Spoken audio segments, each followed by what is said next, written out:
हनुमान जी के जितने भी भक्त हैं उन सभी को राम राम। आज हनुमान जी के अगर सच्चे भक्त हैं आप तो इन मंत्रों का उच्चारण 108 बार आपको अवश्य करना चाहिए। तो हनुमान जी के वीडियो में बने रहें और हम बारी बारी से 108 बार हनुमान जी के मंत्रों का उच्चारण करेंगे। तो आइए हनुमान जी के इन मंत्रों का उच्चारण करते हैं। ओम हाँ हनुमते नमो नमः। हनुमान जी का मंत्र।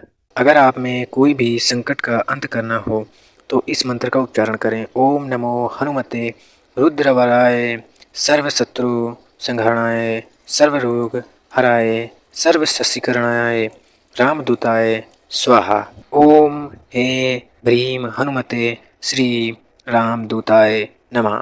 शक्ति और सुरक्षा के लिए मंत्र है ओम हनुमते नमः।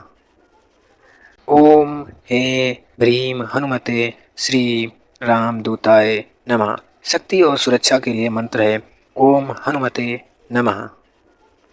अगर आप में कोई भी संकट का अंत करना हो तो इस मंत्र का उच्चारण करें। ओम नमो हनुमते रुद्रवराय सर्वशत्रु संहरणाय सर्वरोग हराय सर्वशस्तिकरणाय रामदूताय स्वाहा। ओम हे भ्रीम हनुमते श्री रामदूताय नमः। शक्ति और सुरक्षा के लिए मंत्र है ओम हनुमते नमः।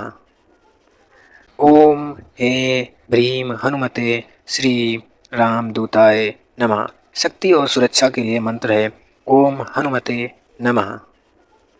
अगर आप में कोई भी संकट का अंत करना हो तो इस मंत्र का उच्चारण करें। ओम नमो हनुमते रुद्रवराय सर्वशत्रु संहरणाय सर्वरोग हराय सर्वशस्तिकरणाय रामदूताय स्वाहा। अगर आप में कोई भी संकट का अंत करना हो तो इस मंत्र का उच्चारण करें। ओम नमो हनुमते रुद्रवराय सर्वशत्रु संहरणाय सर्वरोग हराय सर्वशस्तिकरणाय रामदूताय स्वाहा। ओम हे भ्रीम हनुमते श्री रामदूताय नमः। शक्ति और सुरक्षा के लिए मंत्र है ओम हनुमते नमः। अगर आप में कोई भी संकट का अंत करना हो तो इस मंत्र का उच्चारण करें। ओम नमो हनुमते रुद्रवराय सर्वशत्रु संहरणाय सर्वरोग हराय सर्वशस्तिकरणाय रामदूताय स्वाहा। ओम हे भ्रीम हनुमते श्री रामदूताय नमः। शक्ति और सुरक्षा के लिए मंत्र है ओम हनुमते नमः।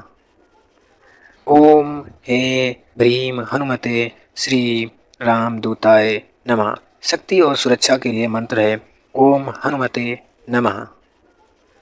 यह कहानी महाभारत काल की है, जब पांडव वनवास में थे। यह हमें सिखाती है कि हनुमान जी अपने भक्तों को सही राह दिखाने के लिए किसी भी रूप में आ सकते हैं। एक अनोखी रुकावट होती है इसमें। एक बार भीम अपनी ताकत में मद में चूर थे और एक गदाधारी पर्वत पे उसको तोड़ रहे थे और रास्ते में उन्होंने देखा कि एक बूढ़ा और कमजोर वानर रास्ते के बीच में लेटा हुआ है।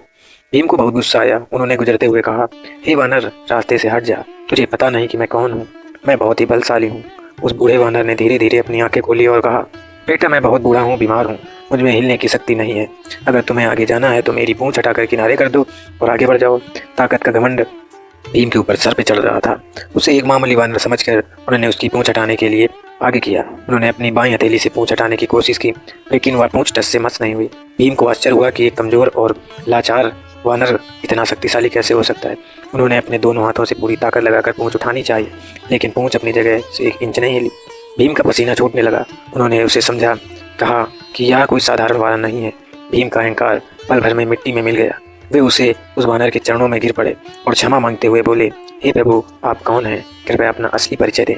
हनुमान जी के दर्शन तभी वह बूढ़ा वानर अपने विशाल और दिव्य रूप में प्रकट हुआ। वे साक्षात बजरंगबली थे। हनुमान जी ने मुस्कुराते हुए भीम को गले लगाया और कहा, भीम, शक्ति का उपयोग दूसरों की रक्षा के लिए करो, अहंकार के लिए नहीं। मैं यहाँ तुम्हें याद दिलाने आया हूँ कि बल से बड़ा विनम्रता का स्थान होता है। हनुमान जी ने भीम को आशीर्वाद दिया कि महाभारत के युद्ध में वो अर्जुन के रथ का ध्वज। तो भक्तों, हनुमान जी की इस कहानी से आपको यह सीख लेनी चाहिए कि कभी भी अपने बल बुद्धि पर कभी भी घमंड नहीं करना चाहिए और हमेशा गरीब लोगों की मदद के लिए हमेशा तत्पर रहें। अगर आप भी इस वीडियो से कुछ समझे हों, कुछ सीखे हों, तो हमारे इस चैनल को सब्सक्राइब करके बेल आइकन जरूर दबा दें और हनुमान जी को कमेंट में एक बार जय श्री राम लिखें। पांडव वनवास में थे। यह हमें सिखाती है कि हनुमान जी अपने भक्तों को सही राह दिखाने के लिए किसी भी रूप में आ सकते हैं। एक अनोखी रुकावट होती है इसमें। एक बार भीम अपनी ताकत में मद में चूर थे और एक गदाधारी पर्वत पे उसको तोड़ रहे थे और रास्ते में उन्होंने देखा कि एक बूढ़ा और कमजोर वानर रास्ते के बीच में लेटा हुआ है। भीम को बहुत गुस्सा आया। उन्होंने गुजरते हुए कहा, हे वानर, रास्ते से हट जा, तुझे पता नहीं कि मैं कौन हूँ? मैं बहुत ही बलशाली हूँ। उस बूढ़े वानर ने धीरे धीरे अपनी आंखें खोली और कहा, बेटा, मैं बहुत बूढ़ा हूँ, बीमार हूँ, मुझ में हिलने की शक्ति नहीं है। अगर तुम्हें आगे जाना है तो मेरी पूंछ हटाकर किनारे कर दो और आगे बढ़ जाओ। ताकत का घमंड भीम के ऊपर सर पे चढ़ रहा था। उसे एक मामूली वानर समझकर उन्होंने उसकी पूंछ हटाने के लिए आगे किया। उन्होंने अपनी बाईं हथेली से पूंछ हटाने की कोशिश की, लेकिन वह पूंछ टस से मस नहीं हुई। भीम को आश्चर्य हुआ कि एक कमजोर और लाचार वानर इतना शक्तिशाली कैसे हो सकता है। उन्होंने अपने दोनों हाथों से पूरी ताकत लगाकर पूंछ उठानी चाहिए, लेकिन पूंछ अपनी जगह से 1 इंच नहीं हिली। भीम का पसीना छूटने लगा। उन्होंने उसे समझा, कहा कि यह कोई साधारण वानर नहीं है।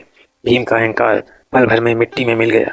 वे उस वानर के चरणों में गिर पड़े और क्षमा मांगते हुए बोले, हे प्रभु, आप कौन हैं? कृपया अपना असली परिचय दें। हनुमान जी के दर्शन तभी वह बूढ़ा वानर अपने विशाल और दिव्य रूप में प्रकट हुआ। वे साक्षात बजरंगबली थे। हनुमान जी ने मुस्कुराते हुए भीम को गले लगाया और कहा, भीम, शक्ति का उपयोग दूसरों की रक्षा के लिए करो, अहंकार के लिए नहीं। मैं यहाँ तुम्हें याद दिलाने आया हूँ कि बल से बड़ा विनम्रता का स्थान होता है। हनुमान जी ने भीम को आशीर्वाद दिया कि महाभारत के युद्ध में वो अर्जुन के रथ का ध्वज। तो भक्तों, हनुमान जी की इस कहानी से आपको यह सीख लेनी चाहिए कि कभी भी अपने बल बुद्धि पर कभी भी घमंड नहीं करना चाहिए और हमेशा गरीब लोगों की मदद के लिए हमेशा तत्पर रहें।